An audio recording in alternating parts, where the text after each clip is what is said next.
10ನೇ ತರಗತಿ ಸಮಾಜ ವಿಜ್ಞಾನ ಅಧ್ಯಾಯ 13 ಭಾರತದ ಅರಣ್ಯ ಸಂಪತ್ತು ಪ್ರಶ್ನೋತ್ತರಗಳು.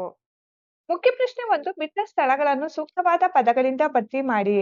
1. ಅಸ್ಸಾಂ ಮೇಘಾಲಯಗಳಲ್ಲಿ ಕಂಡುಬರುವ ಅರಣ್ಯದ ಪ್ರಕಾರವು ಡ್ಯಾಸ್ ಆಗಿದೆ. ಉತ್ತರ ನಿತ್ಯ ಹರಿದ್ವರ್ಣ ಅರಣ್ಯಗಳು. ಅಸ್ಸಾಂ ಮೇಘಾಲಯಗಳಲ್ಲಿ ಕಂಡುಬರುವ ಅರಣ್ಯದ ಪ್ರಕಾರವು ನಿತ್ಯ ಹರಿದ್ವರ್ಣದ ಅರಣ್ಯಗಳು ಆಗಿವೆ.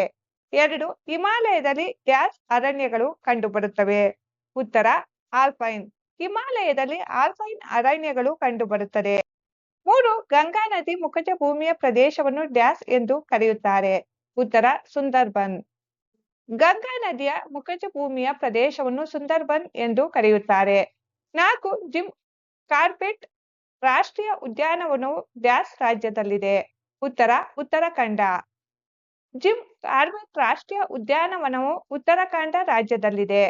5. ರಾಷ್ಟ್ರೀಯ ಅರಣ್ಯ ನೀತಿಯ ಪ್ರಕಾರ ಅನುಕೂಲಕರ ಪರಿಸರವನ್ನು ಹೊಂದಲು ದೇಶದಲ್ಲಿ ಡ್ಯಾಸ್ ರಷ್ಟು ಅರಣ್ಯವಿರಬೇಕು. ಉತ್ತರ 33. ರಾಷ್ಟ್ರೀಯ ಅರಣ್ಯ ನೀತಿಯ ಪ್ರಕಾರ ಅನುಕೂಲಕರ ಪರಿಸರವನ್ನು ಹೊಂದಲು ದೇಶದಲ್ಲಿ 33ರಷ್ಟು ಅರಣ್ಯವಿರಬೇಕು. ಮುಖ್ಯ ಪ್ರಶ್ನೆ 2. ಈ ಕೆಳಗಿನ ಪ್ರಶ್ನೆಗಳಿಗೆ ಸಂಕ್ಷಿಪ್ತವಾಗಿ ಉತ್ತರಿಸಿ. ಪ್ರಶ್ನೆ 6. ಸ್ವಾಭಾವಿಕ ಸಸ್ಯವರ್ಗ ಎಂದರೇನು? ಉತ್ತರ ಒಂದು ಪ್ರದೇಶದಲ್ಲಿ ಪ್ರಕೃತಿದತ್ತವಾಗಿ ಬೆಳೆದಿರುವ ಎಲ್ಲಾ ಬಗೆಯ ಸಸ್ಯ ಸಮೂಹವನ್ನು ಅರಣ್ಯಗಳು ಅಥವಾ ಸ್ವಾಭಾವಿಕ ಸಸ್ಯವರ್ಗವೆಂದು ಕರೆಯುವರು.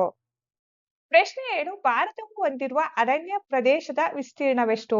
ಉತ್ತರ ಭಾರತವು 7,13,789 ಹೆಕ್ಟೇರ್ಗಳಷ್ಟು ಅರಣ್ಯ ಪ್ರದೇಶವನ್ನು ಹೊಂದಿದೆ. ಇದು ಭಾರತದ ಭೌಗೋಳಿಕ ಕ್ಷೇತ್ರದ 21.71% ರಷ್ಟಾಗಿದೆ. ಪ್ರಶ್ನೆ ಸಂಖ್ಯೆ 8. ಭಾರತದಲ್ಲಿ ಕಂಡುಬರುವ ಅರಣ್ಯಗಳ ಪ್ರಕಾರಗಳು ಯಾವುವು?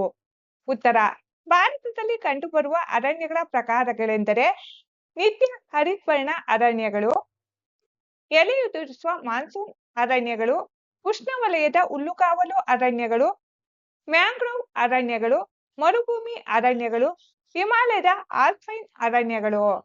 ಪ್ರಶ್ನೆ 9. ಭಾರತದಲ್ಲಿ ಎಲೆ ಉದುರಿಸುವ ಮಾನ್ಸೂನ್ ಅರಣ್ಯಗಳ ಲಕ್ಷಣ ಮತ್ತು ಹಂಚಿಕೆಯನ್ನು ತಿಳಿಸಿ.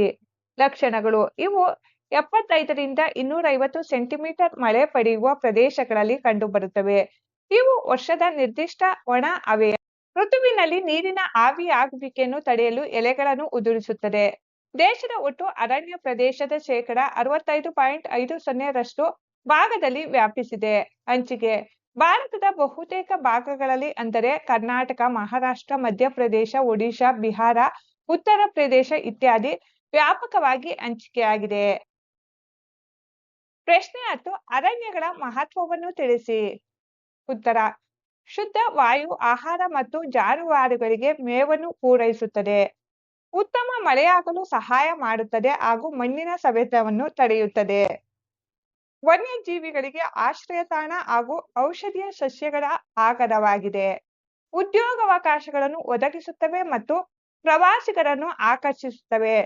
ಜೈವಿಕ ಪರಿಸರದ ಸಮತೋಲನವನ್ನು ಕಾಪಾಡುತ್ತವೆ. ಪ್ರಶ್ನೆ 11. ಅರಣ್ಯ ನಾಶಕ್ಕೆ ಕಾರಣಗಳನ್ನು ಪಟ್ಟಿ ಮಾಡಿ. ಉತ್ತರ ವ್ಯವಸಾಯ ಕ್ಷೇತ್ರದ ವಿಸ್ತರಣೆ ಮತ್ತು ಅತಿಯಾದ ಜಾನುವಾರು ಮೇಯುವಿಕೆ, ರಸ್ತೆ, ರೈಲು ಮಾರ್ಗ ಮತ್ತು ನದಿ ಕಣಿವೆ ಯೋಜನೆಗಳ ನಿರ್ಮಾಣ, ಕಾಡ್ಗಿಚ್ಚು, ಗಣಿಗಾರಿಕೆ ಮತ್ತು ನಗರೀಕರಣ, ಸೌದೆ ಮತ್ತು ಮರಮುಟ್ಟುಗಳಿಗಾಗಿ ಅತಿಯಾಗಿ ಮರಗಳನ್ನು ಕಡಿಯುವುದು. ಪ್ರಶ್ನೆ 12. ಅರಣ್ಯ ಸಂರಕ್ಷಣೆ ಎಂದರೇನು? ಉತ್ತರ ಅರಣ್ಯವನ್ನು ಮಾನವ ಪ್ರಾಣಿಗಳಿಂದ ಹಾಗೂ ನೈಸರ್ಗಿಕ ವಿಪತ್ತುಗಳಿಂದ ನಾಶವಾಗದಂತೆ ಕಾಪಾಡುವುದನ್ನೇ ಅರಣ್ಯ ಸಂರಕ್ಷಣೆ ಎನ್ನಲಾಗುತ್ತದೆ. ಪ್ರಶ್ನೆ 13. ದೇಶದಲ್ಲಿನ ಅರಣ್ಯ ಸಂರಕ್ಷಣೆಗೆ ಸಲಹೆಗಳು ಯಾವುವು? ಉತ್ತರ ಕಾಡ್ಗಿಚ್ಚು ಉಂಟಾಗದಂತೆ ತಡೆಯುವುದು ಮತ್ತು ಮರಗಳಿಗೆ ತಗುಲುವ ರೋಗಗಳನ್ನು ನಿಯಂತ್ರಿಸುವುದು. ಮರ ಕಡಿಯುವುದನ್ನು ಕಟ್ಟುನಿಟ್ಟಾಗಿ ನಿಷೇಧಿಸುವುದು. ಖಾಲಿ ಜಾಗಗಳಲ್ಲಿ ಹಾಗೂ ರಸ್ತೆ ಬದಿಗಳಲ್ಲಿ ಗಿಡ ಮರಗಳನ್ನು ನೆಡುವುದು. ಸಾಮಾಜಿಕ ಅರಣ್ಯ ಯೋಜನೆಗಳನ್ನು ಯಶಸ್ವಿಯಾಗಿ ಜಾರಿಗೆ ತರುವುದು. ಅರಣ್ಯ ಪ್ರದೇಶಗಳಲ್ಲಿ ಜಾನುವಾರುಗಳ ಅತಿಯಾದ ಮೇಯುವಿಕೆಯನ್ನು ನಿಯಂತ್ರಿಸುವುದು. ಸಾರ್ವಜನಿಕರಲ್ಲಿ ಗಿಡ ಮರಗಳ ಮಹತ್ವದ ಬಗ್ಗೆ ಜಾಗೃತಿ ಮೂಡಿಸುವುದು. ಮುಖ್ಯ ಪ್ರಶ್ನೆ 3. ಚಟುವಟಿಕೆ. ಪ್ರಶ್ನೆ 1. ನೀವಿರುವ ಪ್ರದೇಶದ ಸ್ವಾಭಾವಿಕ ಸಸ್ಯವರ್ಗವನ್ನು ತಿಳಿಸಿ. ಅಲ್ಲಿರುವ ಮುಖ್ಯ ಸಸ್ಯವರ್ಗ ಮತ್ತು ಪ್ರಾಣಿ ವರ್ಗಗಳನ್ನು ಪಟ್ಟಿ ಮಾಡಿರಿ. ವಿದ್ಯಾರ್ಥಿಗಳೇ, ನಿಮ್ಮ ಪ್ರದೇಶಕ್ಕೆ ಅನುಗುಣವಾಗಿ ಇದಕ್ಕೆ ಉತ್ತರವನ್ನು ಬರೆಯಬೇಕಾಗಿದೆ. ನಾನು ಇಲ್ಲಿ ಕೋಲಾರ ಜಿಲ್ಲೆಗೆ ಸಂಬಂಧಿಸಿದಂತೆ ಉತ್ತರವನ್ನು ಬರೆದಿರುವೆ. ನಾವಿರುವ ಪ್ರದೇಶ ಕೋಲಾರ ಜಿಲ್ಲೆ. ಇಲ್ಲಿ ಒಣ ಹಾಗೂ ಅರೆ ಒಣ ವಾತಾವರಣವನ್ನು ಹೊಂದಿರುವುದರಿಂದ ಇಲ್ಲಿ ಮುಖ್ಯವಾಗಿ ಉಷ್ಣವಲಯದ ಒಣ ಎಲೆ ಉದುರಿಸುವ ಕಾಡುಗಳು ಮತ್ತು ಕುರುಚಲು ಸಸ್ಯವರ್ಗ ಕಂಡುಬರುತ್ತದೆ. ಮುಖ್ಯ ಸಸ್ಯವರ್ಗ ನೀಲಗಿರಿ, ಸಿಲ್ವರ್ ಓಕ್, ಹುಣಸೆ ಮರ, ಬೇವು, ಜಾಲರಿ ಮರ, ಕತ್ತಾಳೆ, ರಾಗಿ ಮತ್ತು ಟೊಮೊಟೊ. ಮುಖ್ಯ ಪ್ರಾಣಿ ವರ್ಗ ಪ್ರಾಣಿಗಳು ಕಪ್ಪು ಜಿಂಕೆ, ನರಿ, ತೋಳ, ಕಾಡು ಹಂದಿ, ಮೊಲ, ಹಸು, ಕುರಿ ಮತ್ತು ಮೇಕೆ ಇತ್ಯಾದಿ. ಪಕ್ಷಿಗಳು ಗೌಜುಗ, ಕಾಗೆ, ಗಿಳಿ, ಪಾರಿವಾಳ, ಮೈನಾ ಮತ್ತು ವಿವಿಧ ನೀರುಕೋಳಿಗಳು. ಪ್ರಶ್ನೆ 2, ನೀವು ನೋಡಿರುವ ವಿವಿಧ ಮರಗಳ ಹೆಸರುಗಳನ್ನು ಪಟ್ಟಿ ಮಾಡಿರಿ.